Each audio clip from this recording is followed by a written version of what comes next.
Hello, everyone. Earl Henderson, Primordial Defense. Thank you for watching. I have another Monday quarterback video for you. I'm going to play the entirety of the video, and then I'll go back and talk about things that I think that were done right and or done wrong. Without further ado, here we go. This briefing will provide information about an officer-involved shooting involving members of the New York City Police Department. Standing up this time is reasonable force on thorough investigation when death. Our hours of video footage you are about to see may be disturbing. Against an attack, the images can be graphic and sometimes difficult to watch. There may also be strong language recorded for young children and sensitive viewers. Look at that, over a minute.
Who? Over there. Where? Him? Left?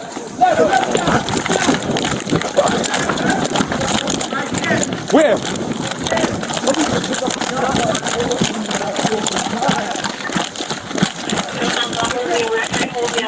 Hold on. Wait, gun down! Put the gun down! Put the gun down! Put the gun down! Put the gun down! Put the gun down! Put the gun down! Put the gun down!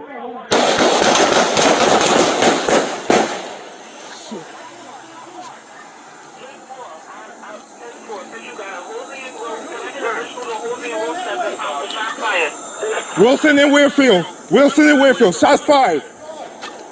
Wilson and Weirfield. Wilson and Weirfield. He's going right here.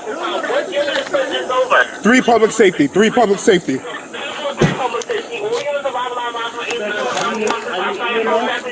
Forthwith. Forthwith.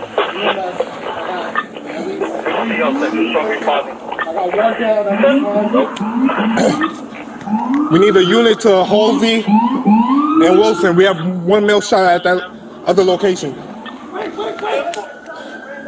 All right. Where are we? Halsey and Wilson. Halsey and Wilson. The liquor's still on Halsey.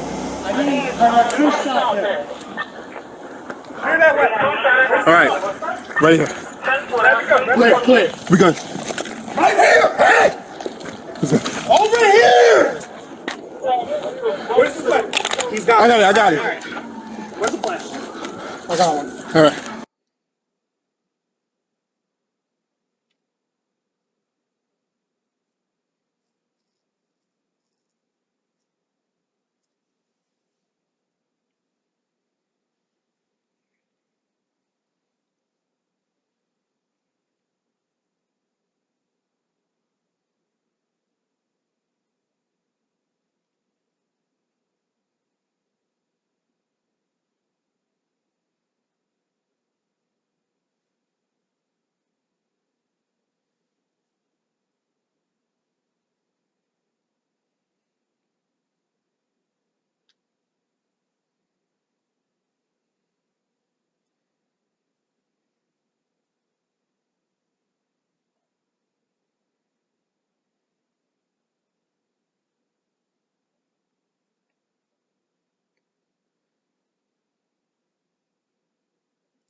Put the gun down! Put the gun down!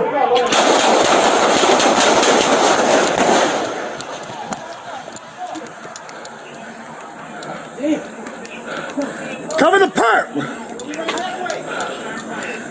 Wilson and Weirfield. Wilson and Weirfield. Shots fired. He's going right here.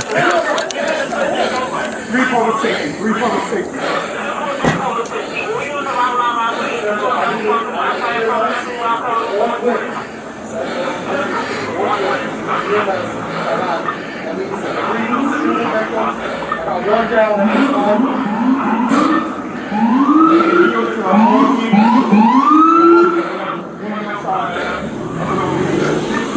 Wait!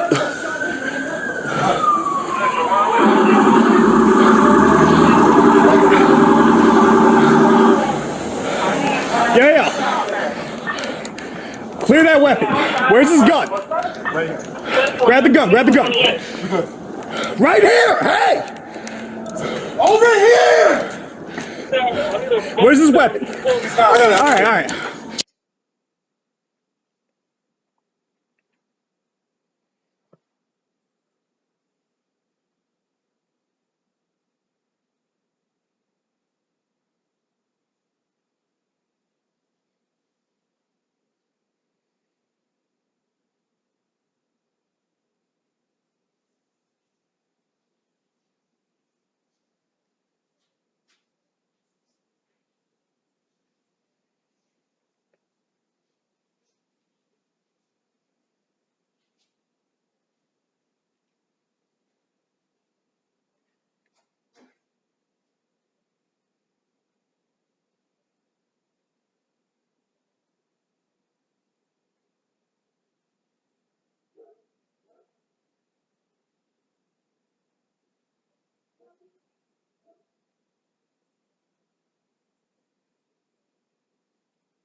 Drop it! Drop it! Central, we got one and go. Shots fired, shots fired, shots fired. 10-4, I'm out 10-4. Bitch, you got a hold me. Can I get a visual to hold me and Wilson at this time for shot fired? Wilson and Winfield. Wilson and Winfield. Shot fired. 10-4, Wilson and Winfield. Wilson and Winfield. He's got it right here. What unit is putting this over? 3 public safety. 3 public safety. 10-4, 3 public safety. All units are... Central, I need EMS forthwith. Central, listen to me. Forthwith, EMS. I got at least 3 shooting victims. I got 1 down at this time.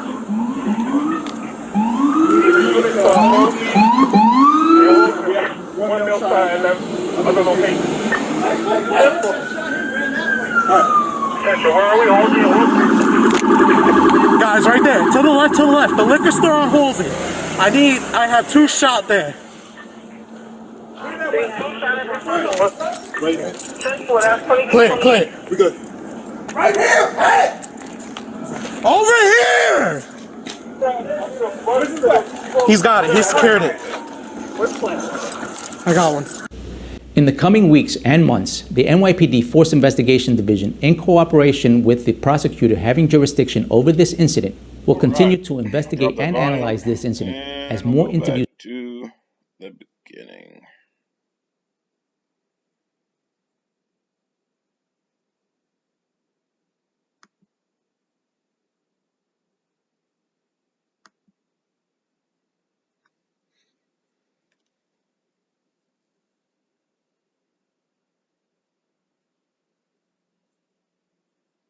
So you can barely see his muzzle flashes in the security camera footage. Here's the bad guy. And like I said, you can barely see the muzzle flashes, but he's shooting at him.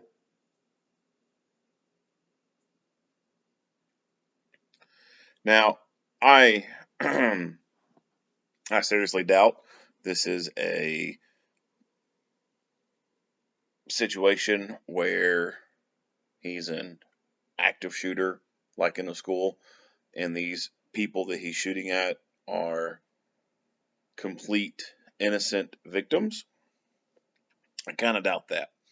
I would suspect that most likely him and these other guys that he shot at have been involved in some illegal activities, and they have some beef with each other in regards to those activities.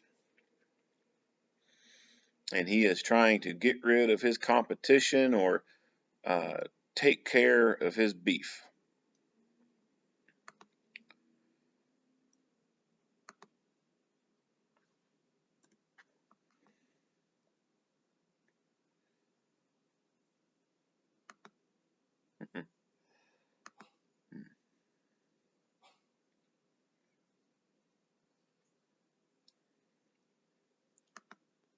Back it up.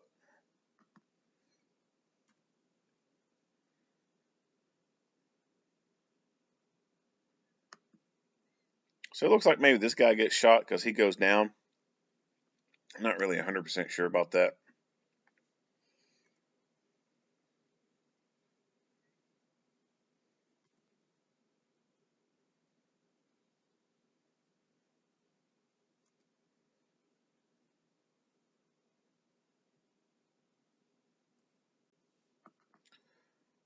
So pay attention to this guy right here. He's sitting down and he is on his phone.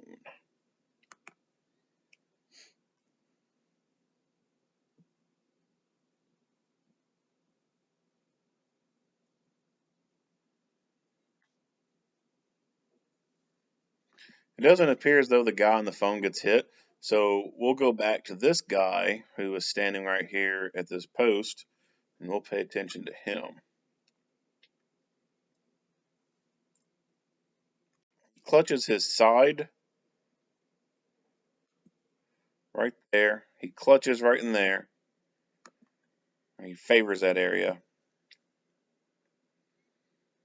So it looks like he may have possibly gotten hit, or he could just be trying trying to make himself a smaller target and crouching up. It seems like maybe he got hit when he went down right there, or there's a possibility he lost his footing. Of course, real life is not like the movies. You don't see big red splotches appear on someone when they get shot.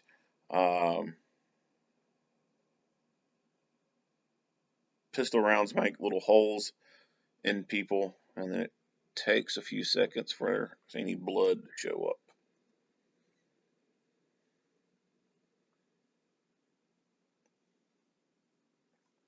All right, we'll back it up. Pay attention to the road where the suspect's walking. He shoots at them, and he is continuously shooting at people. Now, I said earlier that I don't think that this is, an active shooter incident, something like you would see at a school or something like that. But the anti-gun people would classify this as an active shooter, when in reality this is most likely gang activity.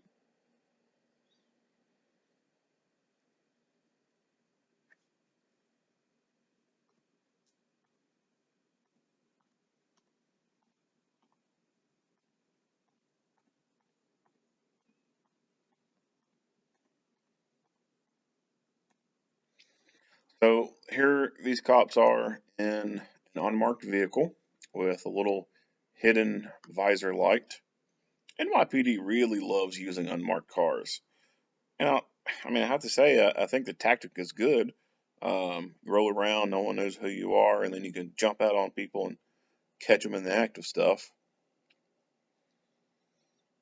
And they typically roll.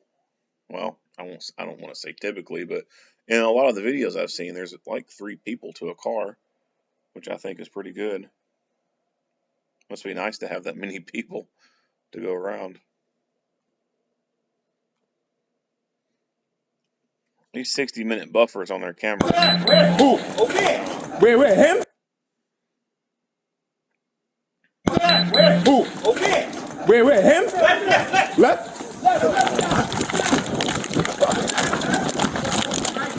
Where?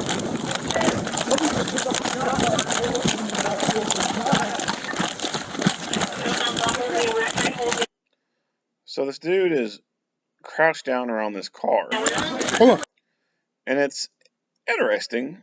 I don't know why he's crouched here. That's an oddity. Earlier, when he's in the street, there is a person that runs up the sidewalk, so there is a possibility that that other person was armed, and he's taking cover from that person because he's planning on wanting to shoot it out with them. Or he could be hiding, thinking that the police would be driving down this road. I don't know. But the police, they roll up on him on foot, and the first officer passes him up. The second one almost just about passes him up, not thinking anything about him. And then they clue into the fact that he's got a gun, and you can see it looks like it's right there in his hand. Come down! Put the gun down! Put the gun down! Put the gun down! Put the gun down! Put the gun down! Put the gun down! Put the gun down!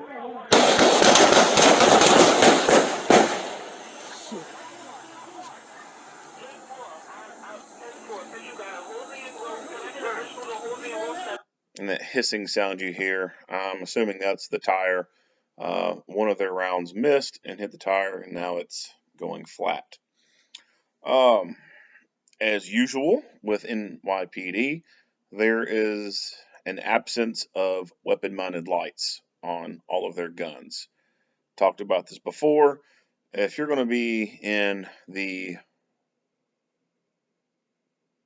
profession of being armed and especially uniformed, and the expectation is to go out and deal with people who could potentially become violent towards you, and you have to use deadly physical force to protect yourself with the firearm, then your firearm, I believe, must have a weapon-mounted light, especially if you're going to be working a shift that involves a lot of nighttime. I would even argue that even for day shift people, people who primarily work in daylight hours, they too should also have a weapon mounted light. Because just because it's daylight outside doesn't mean that every building you go into that has a basement is going to have windows that's going to allow daylight in. Or you could be in a very, very large building and far away from any windows, and there be zero light or low light in the area you're at, and that would obviously have a need for a weapon mounted light. I don't know if it's a funding issue with NYPD or if it's a culture kind of thing within that agency that they just don't use weapon mounted lights. But I've seen a lot of NYPD videos, and I honestly cannot recall any of the regular patrol people having weapon mounted lights. Don't know what's going on there. But in my opinion, if you're going to be doing armed work, you need to have a weapon mounted light.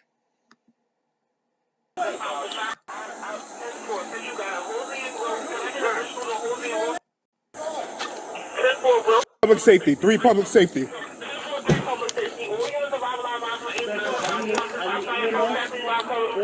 So between his video and the other people's video, there's a lot of radio chatter going on. And I said it once before in another video, when there are multiple people on the scene, I think it would be important to designate one of those people as the radio man, radio operator, whatever terminology you want to come up with. One person, I believe, needs to be designated as that person who talks on the radio. No one else talks. Everyone else focuses on fighting, maintaining a good two-handed grip, maintaining that situational awareness on that target. And the other person who has the radio, they can focus on talking on the radio and looking around, scanning for street signs, scanning for numerics on the building, whatever. And they can focus on radio communications while the other people focus on other important tasks at hand. That's going to be better for safety. That way, the people who need to be focused on their task are focused on their task. And it's better, clear, and concise communications when you only have one person talking instead of 3 people trying to feed information to dispatch and everyone else is trying to listen in and figure out what the hell's going on with 3 different people saying 3 different things. Notice the radio in his left hand. I've talked about this before. LAPD is really bad about this too. It's like they don't believe in using lapel mics or shoulder mics, remote mics, whatever terminology you want to use. I don't understand it. It might be a funding issue where they just cannot afford lapel mics for all these radios.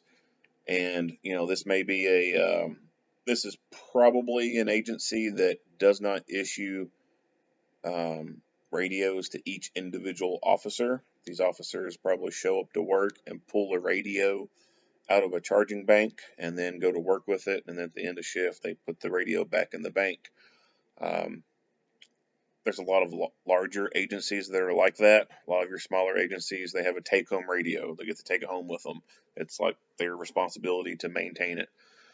So with that, maybe not everyone likes the lapel mic, or because it's a shared radio and it goes between person to person, the lapel mics just end up getting destroyed.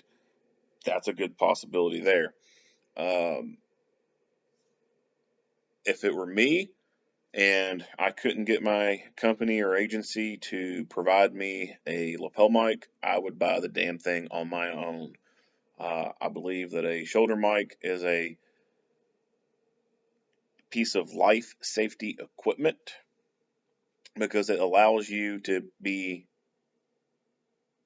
relatively hands-free.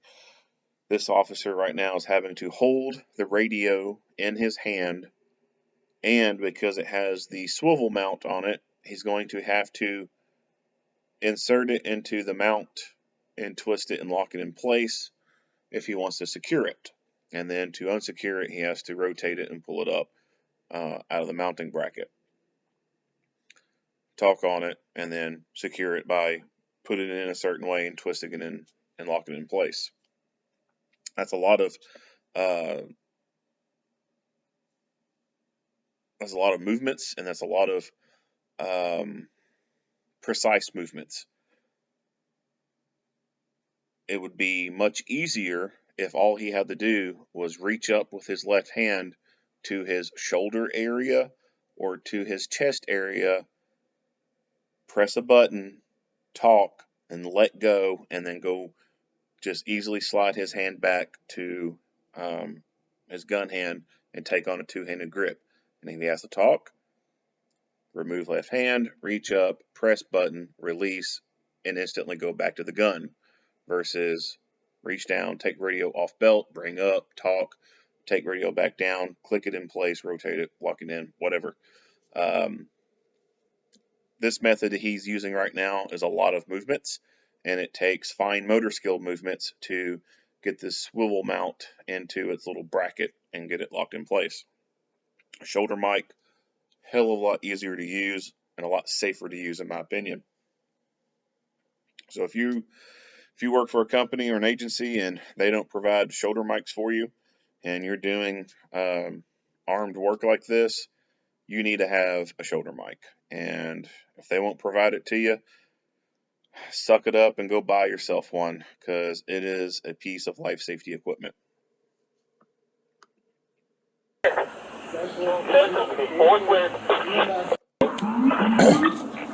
We need a unit to Halsey and Wilson. We have one male shot at that other location. All right. Where are we? All team Wilson. All team Wilson.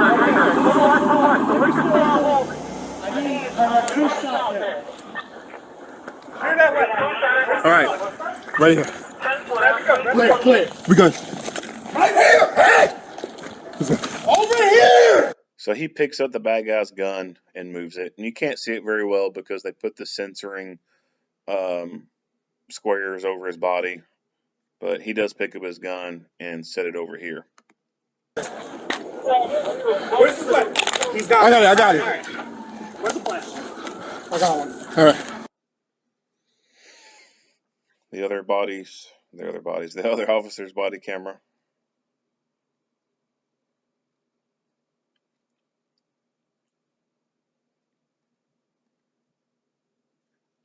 Back it up. All right. So they're rolling up. Boom. His fucking gun is pointed at the back of his partner. That is some horrible muzzle discipline. Let's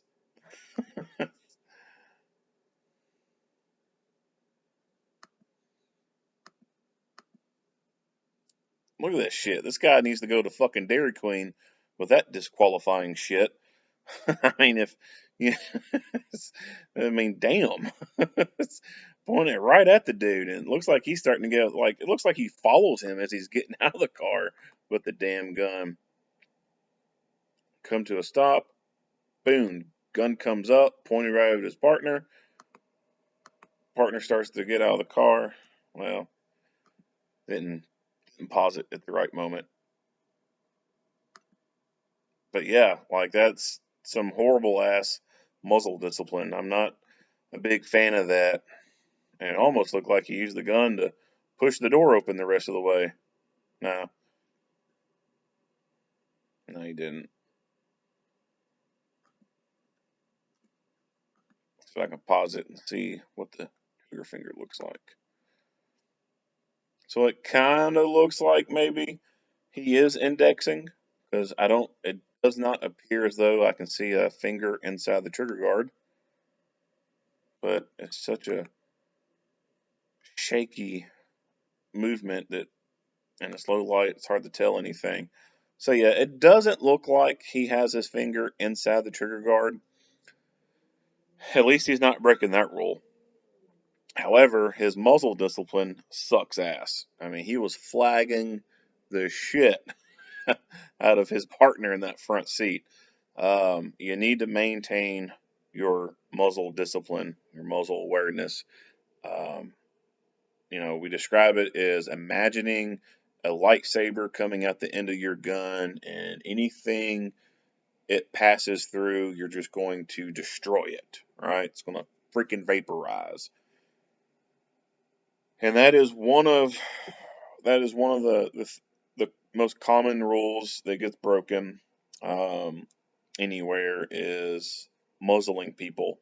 And in classes and gun ranges and shoot competitions, that's all it's all harped on: muzzle discipline, muzzle discipline, muzzle discipline. And there's a reason behind it. In order for a person to be shot with a bullet, the gun has to be fucking pointed at them, right? If the gun's not pointing at someone, then there's a hell of a lot less chance of them being shot with that damn gun. Have your gun pointed in a safe direction. Up or down is generally safe, and that's also situational dependent. If you're in an apartment complex and you're on the second floor, down might not be safe if you got floors below you, or people in rooms below you, and up might not be safe if you got people up above you. So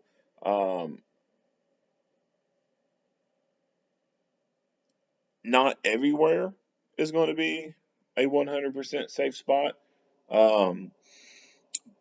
But in this instant right here, like in the close confines of the car and your partner right freaking in front of you, pointing that muzzle forward towards him is not the best place to be pointing it.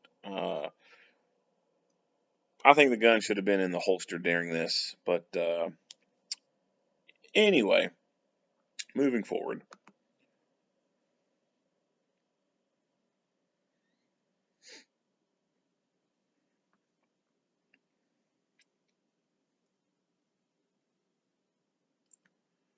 All right, moving forward. He passes the guy, and then all of a sudden, like, oh, there's someone here. Now, first thing I like, he drops that flashlight, gets it out of his hand, and goes to a two-handed grip. I like that.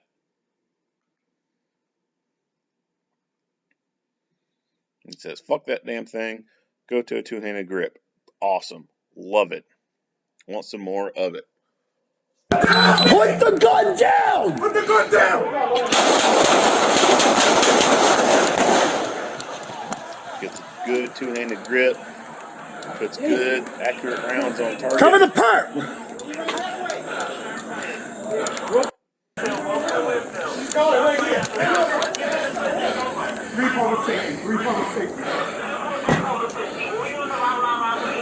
Now, he positions himself what appears to be the trunk area of this vehicle. Now, there is also a good guy, another officer right here around this corner. So he was over in here. Let's back it up.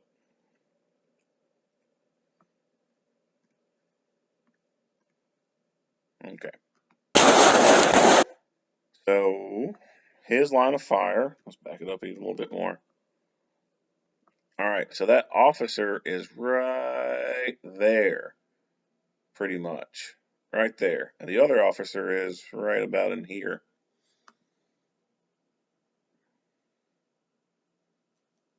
Put the gun down! Put the gun down! So from this angle, his line of fire is towards the good guy.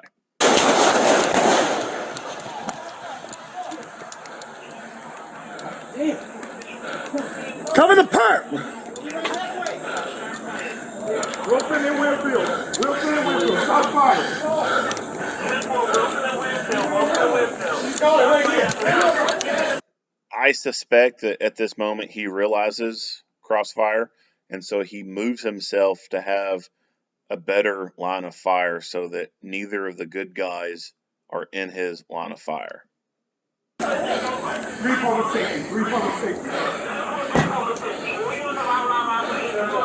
And he could be setting himself up to be able to get behind cover in the event this guy gets back in the fight and tries shooting some more.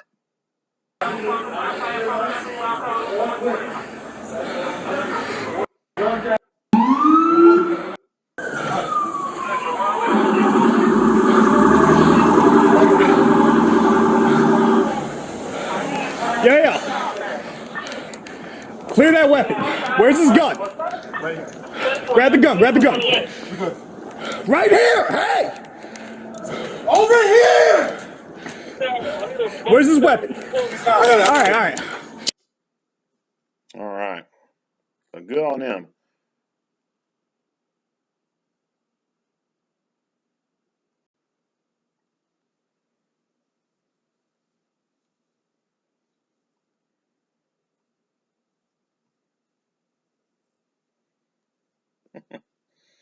All right. So get out with all the people who've been shot at the Wine and Spirits. Of course, they're hanging out in front of a liquor store. uh,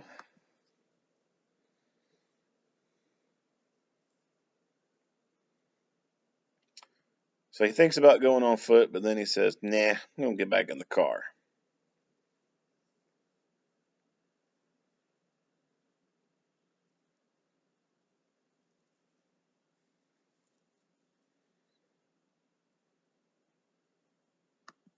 He does a very quick dismount.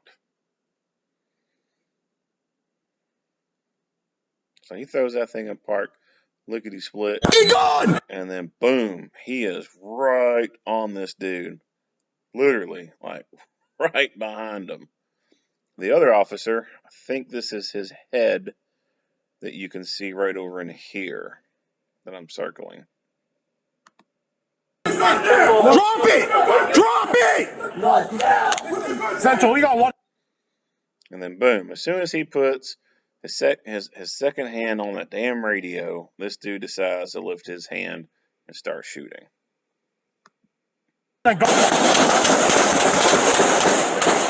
Shots fired! Shots fired! Shots fired! 10-4, I'm out 10-4. Since you got a hold me, can I get a visual to hold me and Wilson at this time for shot quiet? Wilson and Winfield. Wilson and Winfield. Shots fired. 10-4, Wilson and Winfield. Wilson and Winfield. He's got it right here. What unit is putting this over? 3 public safety. 3 public safety. 10-4, 3 public safety. All units are... Central, I need EMS forthwith. Central, listen to me. Forthwith, EMS. I got at least 3 shooting victims.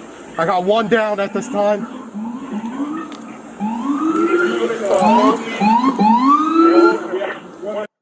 Sometimes I think people are just a little too quick to talk on the radio.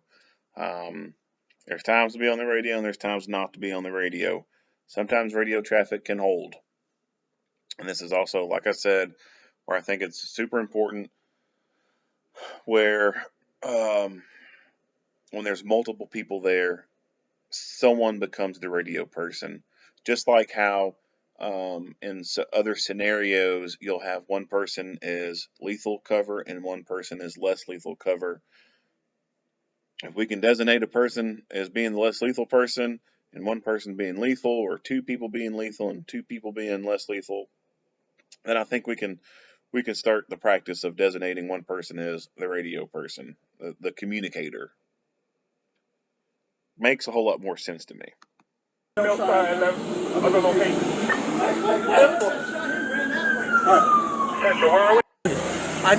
have 2 shot there. We good. Right here! Hey! Over here! He's got it. He secured it. All right, that's about it. The only glaring issue that I have with this whole incident is when they first roll up on scene and the officer who was in the back seat freaking muzzles his partner. He's trying to get out.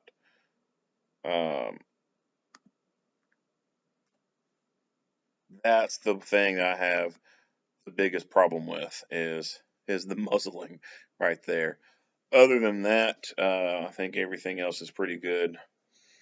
If you like what you see in here, go ahead and give me a like and a share. If you have not already, subscribe to the channel and stay tuned for more Monday quarterback videos.